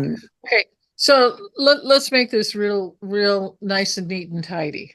Okay. From the time we're born until age 7, we are wide open clairvoyant. We see every field of the aura. We see all the colors. We see people who come up and talk to us, or animals who come up and talk to us. And you talk to your spirit guide. You have it all. And you also have a spirit guide, a chief spirit guide, who is with you at all times. And almost there's never been a time, I've heard this so often, that a mother will come up to me and with her 5-year-old child and say, well, Tommy keeps talking to this invisible friend. And I'm going, yes. And she says, is there something wrong with him? And I'm going, no. Well, why not? He's okay. I said, oh, he's more than okay. I said, that's his chief spirit guide for this lifetime. I said, and he sees him or her or it, it can be one of many things. It doesn't have to be human at all. It doesn't even have to be from this planet or this solar system or this universe. It is with this baby or this child. The problem is, and I see this in the United States, but I see it all over the world too, because we live in a patriarchal damned world, is that if you can't see it and you can't weigh it or measure it, it doesn't exist. Okay, that's the patriarchal mindset, period. End of story. Oh, well, I'm sorry, but that's the 50% of the story, and even it isn't the whole story. And I told her, I said, and I explained to her that everybody has a chief shamanic guide, and later on, when I give more of these talks, I'm going to actually take people through it. But it'll be a special thing that isn't for everybody, because you have to have the foundational buildup of the energy foundation to understand what is going on. And that way you don't have fears and you don't have misgivings, or you're worried about something. When you get told what it is, and it is a foundation, that's all you need. And you can build it any way you want after that. Okay. So as far as I'm concerned, your parents didn't shut you down, okay? Or there wasn't a big hullabaloo about it to brand you with the fact that, well, what you saw, you made up, that's your imagination. It isn't real, okay? They didn't tell you that, I don't think. And if they did, you're an old enough soul that you've come in, you already know these things, and you should damn well trust them and run as fast as you can with them and blow it open. Be all you can be. You're not. I can tell it in your aura right now. Let that go. Really, really open up. Okay. And when it comes to who trained you and the different words we use on the same thing, okay, an aura is an aura, a chakra is an chakra. I don't care what the hell you call it. It makes no never mind to me. What I'm more interested in is that you get into it, hook, line, and sinker. You become it. You live it. It's not a piece and outside of you. You are it. And that's where you're at. You're still waffling, okay? I want you to just grab this and be it, okay? Then you're coming into full power as a woman. We're the only ones that have a womb. That's where our power is at. And when you go to your womb and you bring it in there and it just goes all the way through you, there isn't a person in this world that's going to tell you to change your mind or that you're crazy or, you belong in an insane asylum will die laughing. Okay. Does that answer your question? It does. And you actually answered my next two questions already as well. Oh, really? You. Okay. Yeah. Well, keep doing what you're doing. I'd like to stay in touch with you. Seriously. Yeah, I mean, I'd if love you that. want to. Yeah. I'm making an offer. If you don't want to, that's fine. It doesn't hurt my feelings at all. No, So I'd be happy for that. That was my next question. Thanks. All in funny a thing neat little happened. package. Yeah. Okay. All right. Yeah, I like working with people like you that are half awake or they're half what I call half trained. You're awake. You were never shut down, but you're also an older soul, and because you've been doing this for lifetimes after lifetimes after lifetimes. This is not your first rodeo, honey. Not at all. Okay. So let's get you online and let's get you really, really working. Mm. Okay. On all cylinders of whatever the tools are that are in your right hemisphere that you want to use. Okay. Because we all have different things. My big tool is I'm a shaman. I'll always be one. That's my life path. That's my soul path. I'll never be anything but that. And I'm happy there. You have to be you need to know where you're at. Mm. That's what you have to get into. But there are definitely techniques I can give people like you, and I do give them to people like you, that is going to enhance and quicken and make it and ground it so you become it. You live it, you breathe it, Amazing. Thank you. or you have no idea. Yeah, okay. Careful what you ask for with Eileen. That's right. Well, but it's all for your own good, right? Yeah, All And yeah. right. it's for you to open up. Right now I see a bunch of little flower buds, but I want you to flower. I want you to open. I want you to just grab this and run with it. Mm. What appealed to you? What called to you? Mm. What didn't you like? You always move toward what calls you that feels good to you. Those are the Mm. tools that you're looking for. Mm. Eileen, Amy has a question for you as well. She has 4 children, and Oh boy. Hi, Amy. one at least, potentially all of them, but one of them definitely has some spiritual gifts. I think it'd be very, yeah. So it'll be interesting. But anyway, Amy, what was your question? I'm kind of scared to ask now. You should be. I'm like, am I about to open Pandora's box and just be like, why did I do this to myself? But oh no. You're not going to die from it, okay? No. If anything, we'll live way more. Yes, so I've got 4 kids, and definitely at least 2 are seeing spirits, energies, whatever it might be. I don't know. So what's my best way of teaching my kids without, I guess, forcing it upon them, nurturing their gifts? Okay. Well, let's start with the basic. The child is going to tell you and show you exactly what he or she is interested in. When I was growing up, like I said, my mother started taking me out to the mountains at 5 years old. Yeah. And she would watch me. And there were certain things that for instance, rocks and trees. I would go around hugging trees, or I tell her, I love this tree. It feels so good. Or I would find a rock, or I'd hear a rock. I'd hear they have high falsetto voices, like that. They drive you nuts. but when they know that you can hear them, you get the cacophony, you get the whole orchestra going, take me,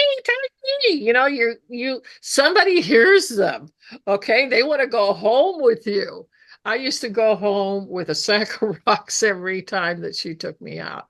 And they were my friends. And I washed them, I took care of them, I talked to them, I heard them, and I loved their colors. And I put them on the windowsill, so they get sunlight and moonlight. Okay. I'm going to I have a lot of mothers who really are hurting for a child lesson plan on how to develop your child's spiritual side, your other 50%.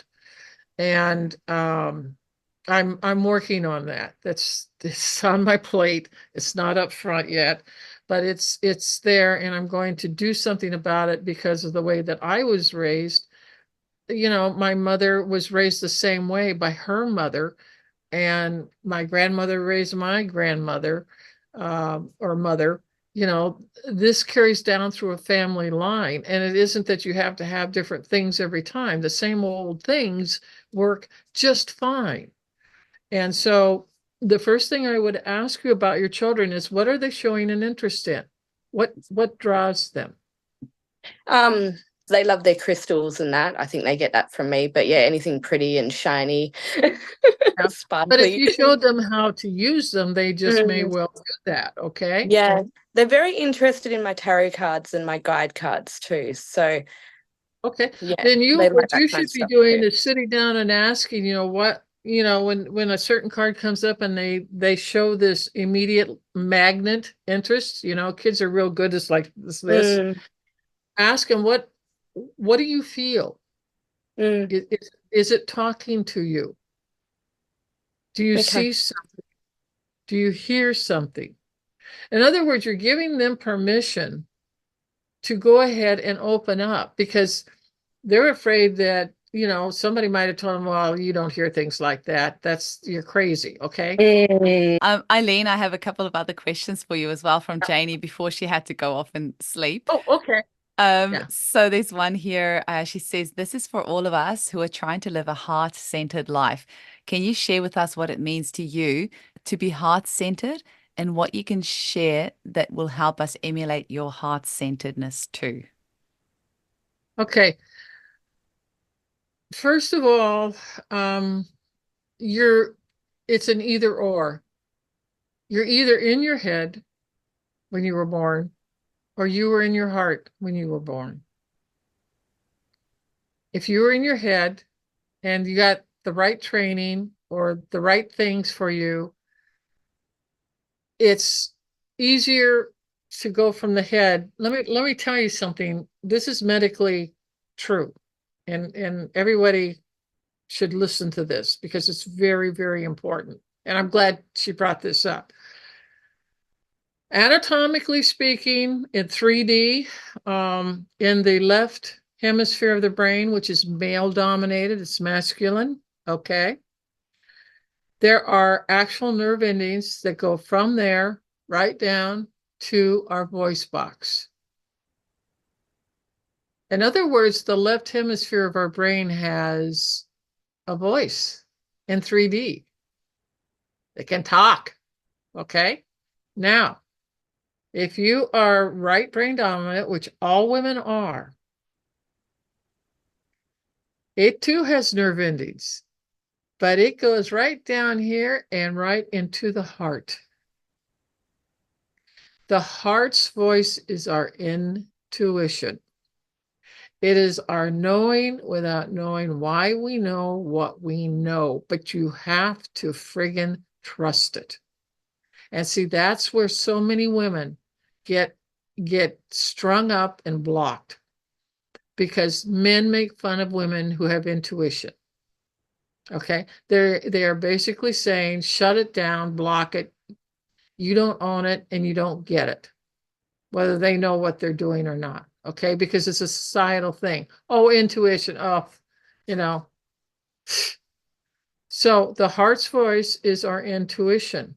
And if your heart is blocked, or if you want to move into your heart, okay, I have a beautiful shamanic way of doing it. And I'll be happy to pass it on to you right now. This is easy, okay? You close your eyes. First of all, you ground yourself, close your eyes, take 3 deep breaths in the nose and out the mouth, okay? And are you going to do it, Eugenie? Okay, I'll wait till you're done to your 3. Keep your eyes closed. Now, I want you to visualize up in the center of your forehead where your 3rd eye is at. I want you to visualize your entire head leaving your neck and gently moving downward and floating downward and moving into your heart. Your entire head is going to fit into your heart. And tell me when it's done. It's done? Okay. So open your eyes. Okay. Do you feel any different? You don't have to. It feels almost a little bit weird. Uh-huh. But also my body was shaking side to side. I don't know if I was visually shaking, but it was like somebody shaking me side to side. I No, don't know what that was about. it was energy. You were totally still. I mean, you can play this back and you can see you were still. No, it was the energy. When we overthink things, when we give our energy to our mind instead of our heart, this is the type of reaction that a person gets. They'll feel like a vibrational, it's almost like a small earthquake, but it's just going back and forth like this because you're moving your mental energy of your head into your heart, which is pure love. Just always remember this. This is pure love. This is compassion. This is kindness. This is gentleness. This is sharing and helping. Okay, which all women are all good at this anyway. But for really highly mental people, and you are one, and so am I, okay, it's always good to bring our physical head into our heart. The first thing we do when we wake up in the morning is we do this visualization and set it there.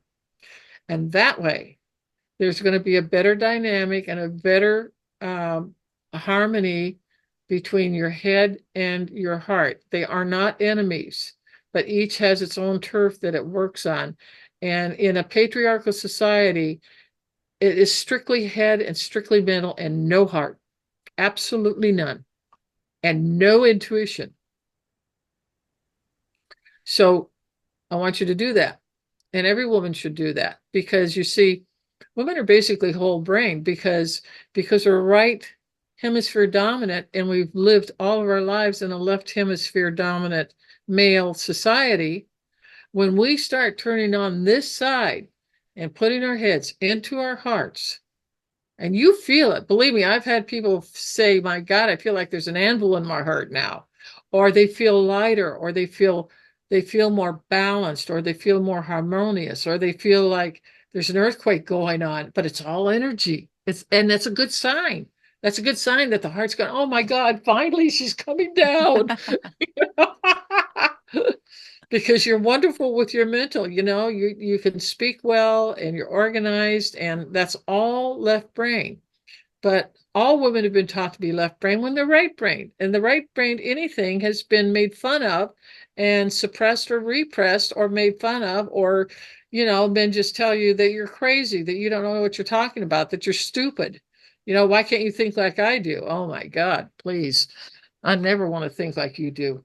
So that's a really, really good one. And it's good for every woman. And it's good for every child. Because remember, we're in a patriarchal, male-dominated society. And the sooner that you get children to move their head into their hearts, do it every morning before they get up or after they get up and go pee, that helps so much to rebalance the harmony. The heart isn't left out. The heart isn't a second or a third or it's just something that moves your blood around, okay?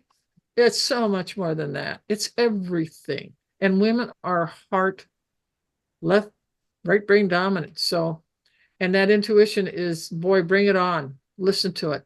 Do not ever hesitate. Just listen to what it's saying to you or where it's pushing you, because that's how your chief guide talks to you, is through your heart. That's all they know is heart, because it's pure love. They'll never talk to you through your head. It's always through the heart. Make sense? I've just, as you're talking, just had this idea that we need to do a series on the podcast called Cosmic Chats, where actually there's just this conversation, because there's so much that can be learned just from having this Oh my God, conversation. yes. Let's do it. There's a lot to it. Yeah. Yeah. Sarah, So did I answer her question? oh, you did, and more. She's going to be so happy with this. And good. Sarah, did you want to share what you felt? I did, because when I visualized my head going down to my heart said, get out, this is my space. And yeah. That's normal. Yeah, because you've been trained to live in your head all the time. Just stop and think about this. Everything you've been trained for is what I see and what I hear. And who's talking at me? Your heart is your intuition, and your intuition has not been trusted. So of course the heart's pissed. Okay, but it'll get over it. The more you do it, the heart will realize that you're real about it. You're genuine. You really, really want this. It'll stop. Don't worry about it. Okay, it was testing you. But it almost felt like, no, this is my place. I rule this place. My heart. Thank you. This place, not my head. You don't belong here. Good. It was like, that's right. But what it does is, when you bring your physical head and visualize it in your heart, and the heart encloses all of it, okay, and contains it, all right, the head has to learn that it has a partner, that it isn't just it. There's two of you, and you're going to learn to get along, because you don't have any other choice about it. So get over your hissy fit, okay, and just do it. And because you know what's right for your body, you know how it feels, okay? And the first time you bring your head down into your heart, and there's been some white flags waved on both sides, okay? You're going to feel an incredible movement of locking in between your head and heart, and you become a team and a partnership then. That's what it was supposed to be in the first place. But this society totally separated and chopped out half of it, which is with women. Yeah. Okay. Yeah, that was actually one of my questions, was about integrating left and right sides of the brain, head and heart. This is like it. It is a struggle within me. Oh, this is it. That, simple does it. It doesn't have to be complex, and it doesn't have to be hard. It has to be done every day. And it usually takes 30 days to retrain the brain and the mind to stop, being the egotistical monster that it is, and to shut up and go for it and let the heart be the primary. Your heart is primary. If you didn't have a heart, you wouldn't be alive. Think of it this way, okay? What's more important here, your heart or your brain? You can be brain, have mental problems or, whatever, for whatever reasons, but you're still alive and you're still breathing, right? If you don't have a heart, you're not here. So who really is primary in this anatomical body we live in? Just stop and think about the simplicity of this. That's all that matters. Okay? You want your heart dominant. You want your right brain dominant. And let me tell you, it's going to blow you open. And then look out. Eileen, I have another question for you, but I know it's getting late there. Have you got time for one more question from Jamie? Yeah. Do you want us to wrap it up here? All the time in the world. You're right. That's fine. We're good. She said, for the newcomers to this work, how do you explain the difference between messages from spirit guides and messages from our divine selves, or our higher selves, our spirit selves? Well, first of all, if there's messages that come in several different ways. They can come out from the outside of you, and you're clairaudient, and you hear them, okay? And it doesn't mean you're necessarily schizophrenic. That's number one. Number two, You have an ego. And this is where we have the real war, not a battle, but a war with our ego. Thank God most women have been so pounded into the ground, none of them have an ego, so to speak, like men who are just runaway egomaniacs. Okay, never mind that. The ego always wants, if you get into Carl Jung, okay, if you know about Carl Jung as a psychoanalyst, he has a lot to say about the ego, and it's good to read up on it. It's heavy reading, but things will you'll absorb things about it. The only thing the ego is good for is the left hemisphere, which is to do the daily groceries, to pay the bills, to get a job, go to work, okay? Every 3D thing, organized, build houses, build skyscrapers. I don't care. All right. That's ego. But ego wants to control everything. And it wants to control the feminine side of us, which remember, midline, the left half of us, whether a man or woman, that is our feminine side. The other side is the masculine. But the ego wants to run over everything and dominate it and say it has to be this way. The ego is so sneaky, it will sit there and pretend that it's a voice telling you what is the best thing for you. You're a great person. Now, if you just do this way, the way I tell you, this is the way to do it. This is the hardest thing to do when you are trying to transfer from being 50% to 100%, is learning who's talking. Who's talking to me? Is it my ego, or is it my heart intuition, or is it my chief guide? Okay, I can shorten that for you. I can give you a method of going to your safe place and meeting your chief guide, which we are going to do with Eugenie's help later on, because we have to build this foundation first. We have to start the blocks, the building blocks. But at that point, when you are able to go to your safe place and meet your chief guide, all bets are off with the ego. Why?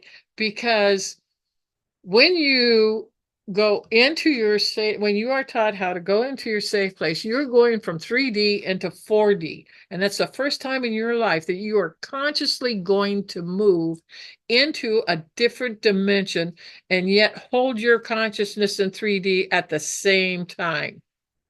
Everybody can do this. Why? Because we have all the tools in our right hemisphere. They're here. We can do this. This is not unnatural. This is the most natural thing in the world. But you have to be trained up to do this. And that's my final goal, is to get people to their safe place, to find out who their chief guide is, to see them, and to actually talk to them telepathically, face to face. And you can ask your chief guide any damn thing you want in the world. And if they can tell you, they will tell you. There's things you're not supposed to know. Like, when am I going to die? And they die laughing when you tell them things like that, because mine tells me, well, you know better. But I don't ask things like that. I do know better. But the chief guide is going to give you everything that you need, and you can bet $100 on it and win. The ego can't go into 4D. The ego is only a 3D entity. Okay? This is what breaks that issue. But until then, it's really, really hard to decide, well, is this voice, or what I think is intuition, is it my ego, or is it my heart speaking to me? Is it my real intuition? Okay? And it's a battle. I did that for years, decades, until I finally was shown by my people that I was at an age and maturity that I could do that and handle it. And that's when they gave me the safe place information on how to do it safely and for the best vested interest of you being able to be whole. This is what it means to be whole. Okay? So you have a safe place. You can go to your spirit guide. You can sit and talk with her, him, it, whatever it is. It'll show up in a way that it's going to be very nice and very wonderful for you. Okay. I mean, if you believe in unicorns, then a unicorn will probably show up because you trust unicorns. You wouldn't trust a snake, but you would trust a unicorn. Okay. Makes sense? Everything I tell you is common, practical sense. It's not convoluted, it's not complex, it's simple. And that is everything because it takes away a lot of the complexity that confuses people. Okay? So this eventually we will get into the safe place and stuff, but that's probably 6 months or so, maybe 9 months down the line. You have to have a pregnancy here to learn, the foundations of energy anyway. But when we do it, we will do it as a group. And then we'll do a small group of volunteers and we'll do it together. And then after we do it, then we're going to have a Q&A, or we're going to have people say, okay, this is what happened to me. What did happen to me? Or what did they say? Or what did they mean by that? You need that training too. It's a step-by-step type of thing, okay? Because you don't trust yourself yet. And see, this is the important thing is that if you're really in your heart, your intuition, what you know is gold. It's gold. It can never be dismantled. It cannot be suppressed or repressed. It can't be made fun of. Let them think whatever they want. And you just go away laughing, going, you fools. Hey, what do they have a life? I don't care. It's on you. But the ones that really want to learn it will do these things, and they'll do it right, and they'll do it consistently. And then you blossom. The moment you go from total 3D into 4D and you're coming back and forth, that oils that right hemisphere to the point to where it is really ready to roll with whatever skill sets that feel best or most comfortable for you to do and be and to use. Okay, you're not going to use all of them, but you use some that really call to you. Okay, in my case, I'm a shaman, period. That's it. But I love doing crystal healings, and I love doing the workshops on them, and I love showing people how to do it because I've been given permission by Ocean of Fast Wolf to do that. So, but rocks are my thing. And it just is what it is. You'll find what your things are, and they'll all be different, but they will be very meaningful to you developing this other 50%. I've got shamanic students who, after they've done 5 to 7 years with me, once they graduate, they don't like humans. They want nothing to do with humanity, but they love horses. I have one who does nothing but horses. I have another one who does nothing but animals. She wants nothing to do. I have another one that works only with water spirits around the world and works with the water, which, God, that's a book in itself about water is living. Make no bones about it. It is a living, conscious, sentient being. You have no idea what you can do with it. Well, I think you were mentioning about there's going to be like a whole separate water. Well, we're going to do charging water. Yeah, and that's the beginning. That's going to be a big beginning one. basis. Yeah. Yep. That's the start of it. Eileen, I could talk with you all day long, and I so know, appreciate. and we don't have that kind of time. I know. If for anyone watching on Rumble, I'm not even going to say the YouTube word, but go watch on Rumble. Don't watch on YouTube because they take my videos down. But for those watching on Rumble and seeing me with this huge big grin, sorry, it was just because when you were talking about the guides, I was like, if there's not like this big ass rainbow guinea pig that turns up for Amy, I'm going to be. That's okay. She's the queen of guinea pigs. I think she's got like 30 of them, and they so yeah, I just see your guy's going to be like this big ass fluffy rainbow guinea pig. Yeah, with a unicorn horn, a uni piggy. Yeah. It's a thing. But let her. I love guinea pigs too. Oh, I have a penchant for guinea pigs, so I understand where she's at. Ladies, we should probably wrap this up. Eileen, I love you so much. And I love these other two beautiful women that are with us as well. I'm just so grateful for all of you. Absolutely. And thank you so, so, so much. And I'm looking forward for us to build on this. And I'm looking forward for all the thousands of people, hopefully millions of people around the world that's going to be joining us on this journey that we won't even know, or probably will never even meet. But we're listening to this and touching their lives. So thank you. Yeah, you're welcome. But we're just starting the first foundation rock tonight. Okay. Yeah. There's many more to go. And this thing isn't going to, I really don't think you're going to have, hundreds of thousands of people watching this. Okay. It's just not going to appeal to them right now. Later on, it might. But, when you're starting to build an empire about Energy 101, it's going to take time. And the people who do come are the right people. And those are the ones you want to work with, because they're going to also help create a strong foundation as we continue to build over time. Okay. We're just right at the edge of the Aquarian age. This is Aquarian. What we are doing tonight is Aquarian. This is how it should be. Okay. Because every village had a shaman. They had a wife and a husband and children. And they would often train a child out in the village who had shamanic abilities, and the child lived with them, but they also went back to their own parents too. And they lived between two huts or two houses in the same village to learn this stuff like I did. And that's what we're going to do. And it's okay if there's only, a handful of people. That's plenty. And we've got some great people here. I can see their auras. I'm excited about working with each one of them. Amazing. Lots of love to you, ladies. We're going to be chatting again very soon. Thank you. Namaste. Thank you. Namago. Love you.